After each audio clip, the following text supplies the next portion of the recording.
धुआं नजर आने लगा है। लेकिन अब रूस की सेना ने ड्रोन का तोड़ भी तैयार कर लिया है। रूस की सेना ने एक जैमिंग स्टेशन तैयार किया है जो कई किलोमीटर दूर तक ड्रोन को टारगेट से भटकाएगा।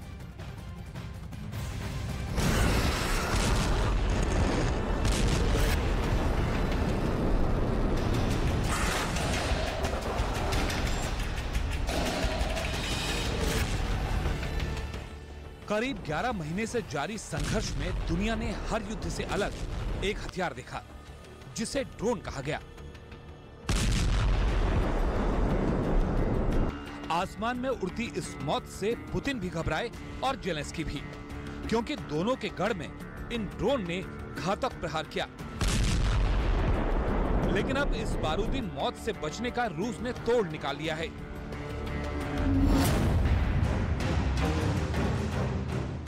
रूस की सेना ने यूक्रेन के डिजिटल मार्केटिंग को सीखकर आपके प्रोडक्ट्स और सर्विसेज को दुनिया को बेचना चाहते हैं तो फ्रीडम ऐप को अभी डाउनलोड करें।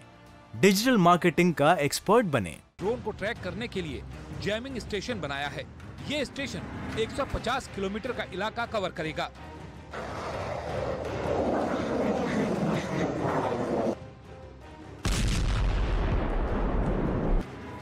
महायुद्ध में रूस को ईरान से शाहिद 136 ड्रोन की एक बड़ी खेप मिली, जिसने तबाही का इतिहास गढ़ दिया, बारूदी बारिश कर दी और बस्ती की बस्ती राख में बदल दी।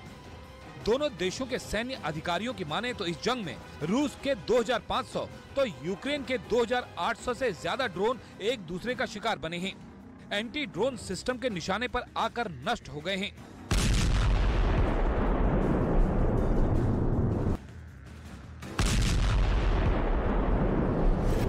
जंग में रूस के घातक ड्रोन यूक्रेन की सुरक्षा भेद कर टारगेट से टकराए और तबाही मचा दी, जिसका बदला लेने के लिए जेलेंस्की ने साथी देशों से ड्रोन की बड़ी खेप मांगी, जो वक्त रहते मिली भी और जिसने बारूदी बवंडर उठाया भी।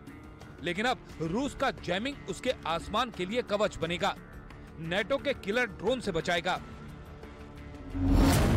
जैमिंग स्टेशन से 100 किलोमीटर से ज्यादा दूर उड़ता ड्रोन ट्रैक किया जा सकता है। फ्रीक्वेंसी को सेलेक्ट करके ड्रोन को डिसलोकेट किया जा सकता है।